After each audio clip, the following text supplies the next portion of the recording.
here talking about, this is my first little video I'm doing here, but I'm going to talk about a classic, a goodie, but an oldie, and then a funny, a little love.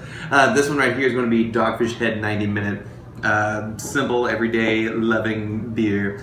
It's a double IPA. It's going to have around 9%. It'll be up above that depending on which one you actually grab a hold of. This one, I think Esquire called it the best IPA in the world or in America at some point in the past, but anyway, it's got a good hoppy resin note to it. The resin, you can really get a big peek of that whenever you actually jump into it and you get like halfway down. You don't know if you like a beer until you're about halfway down and you're like, that's what my palate's doing with all that. But anyway, I just tried out this new place called Velvet Taco. It's down in Washington. I'm in Houston, Texas, by the way. It's down in Washington. And just kind of opened up a few months ago, and it's my first time checking it out. And so I've already tried some palate burning hot sauce that has already got my mouth ready for what's about to happen next. But I've already been drinking this for a second, and I kind of get a little feel of what the hops are actually going to be doing to my palate, and it's a good thing. It's a good thing. So you get those syrupy, sugary notes to it, almost a molassesy side, which is going to be almost like a rum-ish quality if you're a person who like kind of gets into rum. So you'll have those kind of notes to it because it's so powerful. Don't think of it as like something super hoppy and bitter beer and all that stuff that you hear about. Think of it more of a beer that is complementing those notes of a very familiar or ancient spirit or something like that. But that's not like spirit, like liquor spirit. Pour in a cup. That's good. Burns. So yes, fresh cut grass, grapefruity, citrusy, molassesy. You got that burn in the finish that might still be this hot sauce, which is made of magma.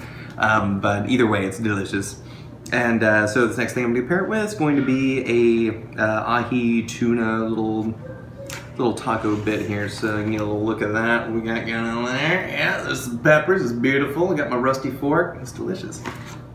So again, my palate's kind of burned a little bit, so I'm going to kind of jump in there.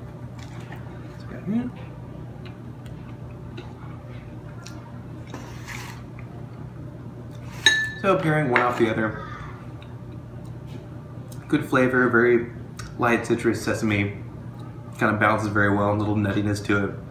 That, in the idea of things, will enhance the nuttiness that you would get from the slight malting in this, which is going to be fairly subtle, but whenever you get a double IPA, you ferment it a second time. Whenever you do it that second time, then you actually get a little bit more malt thrown into the batch. So this is not every time, sometimes they do it different, but that's a general idea whenever they teach you about brewing beer.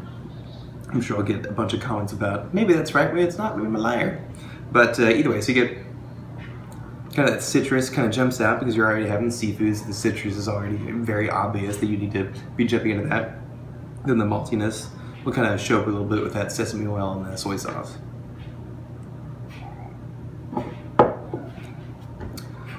I was right. It was good. So this beer, I'm obviously a huge fan of, so otherwise it wouldn't be the first thing I'm talking about in this thing. But this just happens to be what I picked up today.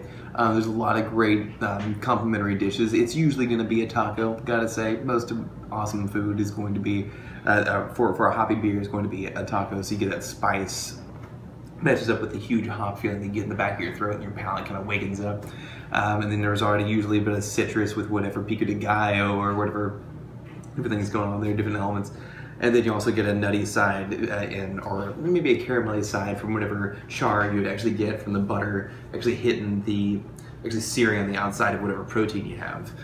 So whenever that happens, you get that. You don't think of a malt, you basically think of a piece of toast that you're slowly toasting a little bit more, and that'll eventually become the color of your beer, unless it's just hopped to the hill like this one. So, but anyway, so having all those elements together, this would also be great with a steak. It'd be great with a pork chop. It'd be great with any great protein as being the big forefront. With more delicate meals, any kind of like subtle, breaking apart easily, like a seafood thing, any flaky whitefish, any of that.